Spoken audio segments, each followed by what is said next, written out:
السلام علیکم viewers, professor for you 1 minute information کے ساتھ حاضر ہے۔ بات کرتے ہیں بانس کے پیڑ کی۔ بانس کا پیڑ تو آپ نے دیکھا ہی ہوگا۔ بانس کے پیڑ کی تھیوری یہ ہے کہ جب اس کا بیج زمین کے اندر ڈال دیا جاتا ہے اور پانی دے دیا جاتا ہے تو اس کا پودا نہ ایک دن بعد نکلتا ہے، نہ ایک ہفتے بعد نکلتا ہے، نہ ایک مہینے بعد نکلتا ہے۔ اس کا پودا نکلتے نکلتے کئی مہینے لگا دیتا ہے، اور جب اس کا پودا نکلتا ہے تو پھر وہ دن رات بڑھتا جاتا ہے۔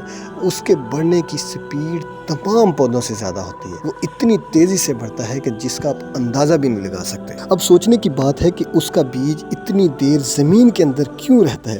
کیونکہ اس کو جتنا اوپر جانا ہوتا ہے وہ اتنا ہی نیچے جاتا ہے، اپنی جڑوں کو اتنا ہی مضبوط کرتا ہے، اتنا ہی اپنی جڑوں کو زمین کے اندر پھیلاتا ہے، تب جا کر وہ اتنا اونچائی پہ اور اتنا اوپر جانے کے قابل ہوتا ہے۔ آپ نے اپنا مقصد بڑا رکھنا ہے، اس کی بیس کو اسی طریقے سے بنانا ہے، اس کے پیچھے اسی طریقے سے محنت کرنی ہے، تب جا کر آپ اپنی اس کامیابی کی منزل تک پہنچ سکتے ہیں۔ میری ویڈیو کو دیکھنے کا بہت شکریہ، جزاک اللہ۔